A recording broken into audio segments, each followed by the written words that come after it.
కష్టపడి మా మమ్మీ రోట్లో నూరి ఈ దెబ్బకాయ పచ్చడి చేస్తే నా దాంట్లో వీడియో అంతా డిలీట్ అయిపోయింది. అట్లీస్ట్ షార్ట్గానైనా నేను ఇప్పుడు పెట్టుకోవాలి దీన్ని. చూడండి ప్రూఫ్ కావాలంటే. ఆఫ్టర్ పికిల్ కడిగేస్తుంది కూడా మా మమ్మీ. సో చాలా బాగుంది. దీనివల్ల చాలా ఉపయోగాలు ఉన్నాయంట. చెప్పమ్మీ ఏమేమి ఉపయోగాలు ఉన్నాయి? మంచిగా టాబ్లెట్లు వేసుకునే వాళ్ళకి మంచిగా అరుగుదల ఉంటుంది. దేనికి టాబ్లెట్లు వేసుకునే వాళ్ళకి? దేనికైనా ఇప్పుడు బీపీలకి షుగర్లకి అన్నిటికీ మందులు వాడుతున్నారు కదా. నోరు అంతగా బాగుండదు కదా. ఇప్పుడు ఇది తిన్నారంటే వేడి అన్నంలో దెబ్బకాయ పచ్చడి వేసుకుని తింటే వేసుకొని బాగుంటది. చాలా బాగుంటది. కడుపులో అరుగుదల కూడా ఉంటుంది. పొట్టలో సిస్టమ్ బాగుంటదంట. మంచిగా అరిగిద్ది. సో నా లైఫ్ ముచ్చట్లు ఛానల్ సబ్స్క్రైబ్ చేసుకోవడం మాత్రం మర్చిపోవద్దు. దీన్ని పెట్టుకోవడమే. తాలింపు వేసినాక మళ్ళీ చూపిస్తాను మీకు ఫైనల్ లుక్. మీన్వైల్ నేను అంగన్వాడి పిండి గోధుమ పిండి కలిపి వేసిన దోశతో ఆరగిస్తున్నాను అనమాట పచ్చడి చేసే టైంలో. బట్ 3.5 minutes వీడియో డిలీట్ అయిపోయింది కష్టపడి చేస్తే. వీడియో నా ఫోన్లో స్టోరేజ్ లేదంట. ఫస్ట్ చెక్ చేసుకోవాలి కదా, చేయలేదు.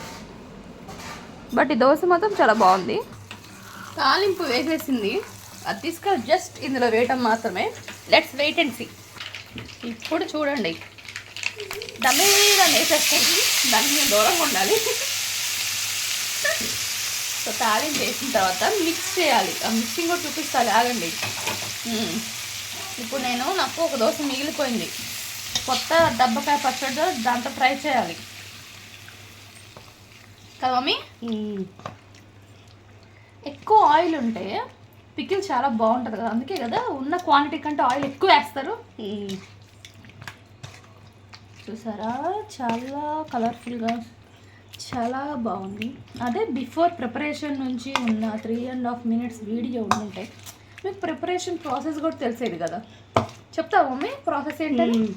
చెప్పే.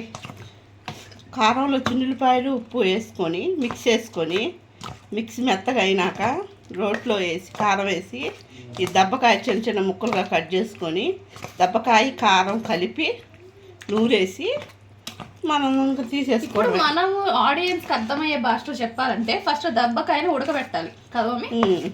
తర్వాత కారం కోసం ఏం చేయాలి, చిన్నులపాయ కారం నూరుకోవాలంటే చిన్నులపాయ కారం మిక్స్ చేసి దాన్ని మిక్సీ పట్టాలి, దాన్ని పక్కన పెట్టేసుకోవాలి.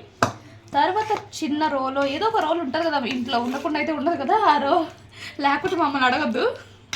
సో దాన్ని ఏం చేయాలంటే కొంచెం ఆ దెబ్బకాయని మెత్తగా ముక్కలు చేసుకోవాలి. కావాలంటే చెత్త మీరు కట్ చేసుకోవచ్చు, బట్ నలిపేసేసుకోవచ్చు. నలిపితే ఇట్లా అవుతుంది పీస్. సో మీరు ఏ షేప్లో, అమీబా షేప్లో కూడా కట్ చేసుకోవచ్చు, పీస్ని బట్టి ఉంటుంది. సో దాన్ని ఆ కారాన్ని రెండు మిక్సీలో నూరేసుకోవాలి. లాస్ట్లో మీకు తెలిసిందేగా ఈ తాళం పెట్టేసుకోవాలి. ఇప్పుడు ట్రై చేద్దాం మనం. ఎస్ మా మదర్ కూడా పీస్ కావాలమ్మి. మా మదర్ కూడా ఇప్పుడు ఫస్ట్ కొత్తది పెట్టిన పికిల్ విత్ రైస్ ట్రై చేస్తున్నారు.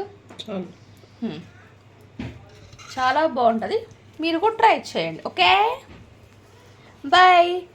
నా లైఫ్ ముచ్చట్లు మీరు సబ్స్క్రైబ్ పక్కా చేసుకోవాలి. Bye bye.